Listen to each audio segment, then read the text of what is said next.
Les pourcentages.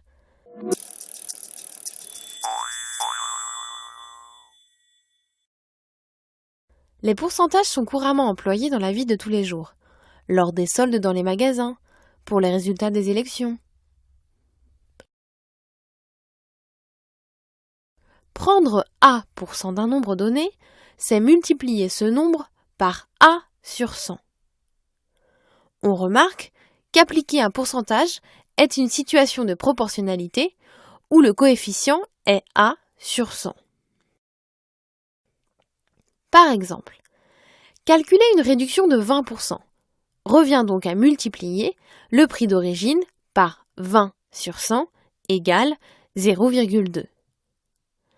Résumons cette situation dans un tableau de proportionnalité. Cherchons les réductions obtenues pour des articles de 20, 25 ou 50 euros.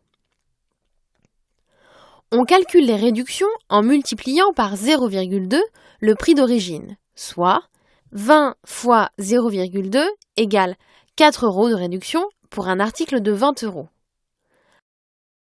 25 fois 0,2 égale 5 euros de réduction sur un article de 25 euros. Et 50 fois 0,2 égale 10 euros de réduction pour un article de 50 euros. Pour obtenir le nouveau prix, il suffit alors de soustraire la réduction au prix d'origine. Ainsi, l'article à 20 euros à l'origine coûte à présent 20 moins 4 égale 16 euros. Pour celui à 25, on soustrait 5, ce qui donne 20 euros. Et pour celui à 50 euros, on soustraira 10, ce qui donne 40 euros.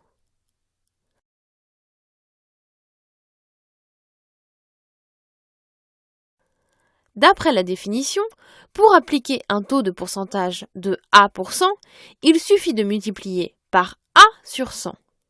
Par exemple, dans une classe de 20 élèves, 55% sont des filles. À combien de filles cela correspond-il? On détermine donc le nombre de filles en effectuant le calcul suivant. 55% correspond à 55 sur 100 que l'on multiplie par 20 élèves.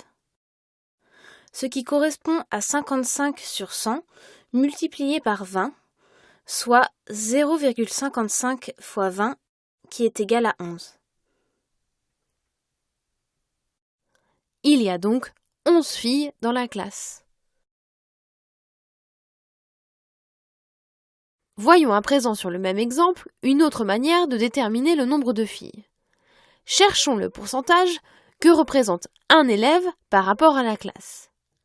Si 100% représente tous les élèves, alors un élève de la classe représente 100 sur 20, c'est-à-dire 5% des élèves de cette même classe.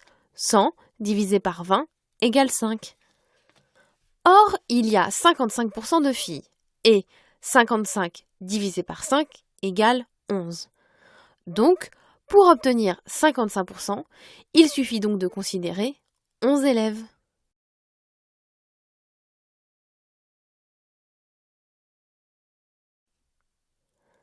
Dans cette même classe, il y a 30% d'élèves internes, 60% d'élèves demi-pensionnaires, 10% d'élèves externes.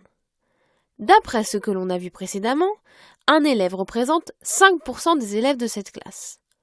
Sur le même principe, on en déduit que 2 élèves sont externes, car 10 divisé par 5 égale 2. Sachant que 30% des élèves sont internes, il y a 3 fois plus d'élèves internes que d'élèves externes, car 30% égale 3 fois 10%, soit 3 fois 2 égale 6 élèves internes. Et enfin, sachant qu'il y a 60% d'élèves demi-pensionnaires, il y a 2 fois plus d'élèves demi-pensionnaires que d'élèves internes. Car 60% égale 30 fois 2, soit 2 fois 6 égale 12 élèves demi-pensionnaires.